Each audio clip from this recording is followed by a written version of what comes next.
Chuck Holton here. Thanks for watching The Hot Zone. Today I'm in Egypt, if you couldn't tell. And this is one of the oldest pyramids behind me. This is the Pyramid of Imhotep, which some experts believe that Imhotep was the biblical Joseph from Genesis 41, where Joseph was sold into slavery in Egypt by his brothers and then became number 2 only to Pharaoh. And if you remember that story, there was 7 years of plenty followed by 7 years famine, in which Joseph foresaw the famine coming and helped the Pharaoh make good choices by storing up grain for those 7 fat years. And then they had enough grain to feed the people during the 7 lean years. And this is the actual one of the pits where they would have stored the grain. There's 11 of these pits here. They're very deep, which would have kept the grain cool. Of course, it's very dry here. Kept it from getting ruined by the sun and everything. And that is fascinating to think about, because this pyramid was built to the Pharaoh, who was the Pharaoh at the time that Joseph would have worked for him. And they say Imhotep was not a Pharaoh. He was number 2 in the kingdom and came from a family of 12 children, just like Joseph did. So there are a lot of markers that would tie Imhotep to that time period and to Joseph. And so it's just fascinating to think about that this could have been the spot where those transactions took place. When people came to buy the grain, they could have just walked their camels or donkeys or whatever through here, and at each one of these little indentations like there behind me could have been the spot where, okay, you went inside.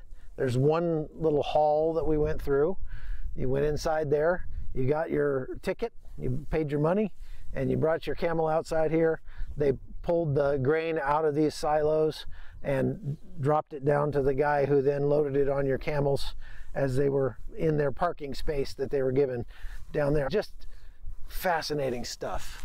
We went inside this tomb. All of these pyramids are tombs. I didn't realize there were so many pyramids in Egypt. They're just pyramids everywhere. There's like 150 of them. And this one kind of had this administrative purpose.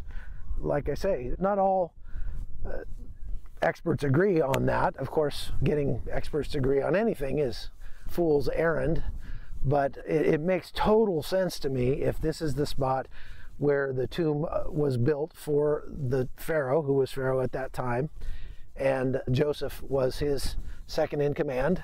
He would have been the one in charge of building that tomb. You look down there on the ground, there's pottery just laying all over the place. And you think, oh, how old is that? Oh yeah, it's 3,000 years old. Yeah, no big deal. It's like 3,000 years old. It's incredible. So look, I think we're going to this one next. It's called the Pyramid of Unas, right there. So that's I'm watching them. They're going into that one right now. So again, this is our first real day exploring Egyptology and the pyramids, and I'm just learning so much. It's fascinating. This has a lot to do with what's going on in the world right now, because Egypt gets 80% of its grain from Ukraine and Russia. And guess what's not happening right now in Ukraine and Russia this spring? They're not planting. So Egypt is already very concerned that they're going to be short a lot of grain, and prices are already skyrocketing here. We've been talking to some people today at a local bakery about that. The president of Egypt was a military general named General Sisi. He realized that Egypt is very dependent on grain from other countries, and so he instituted a plan over a year ago to make Egypt more independent when it comes to food. In so doing, they've instituted measures like quotas that they have to meet. Every farmer has to grow a certain amount of wheat in order to try to help feed Egypt without being so dependent on foreign grain.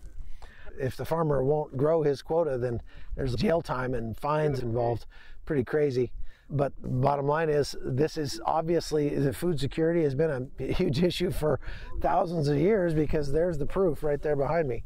So we're going to be exploring Egypt for the next few days, and we've got a lot more cool stuff coming after that. So stay tuned. Thanks for watching, and come along with us.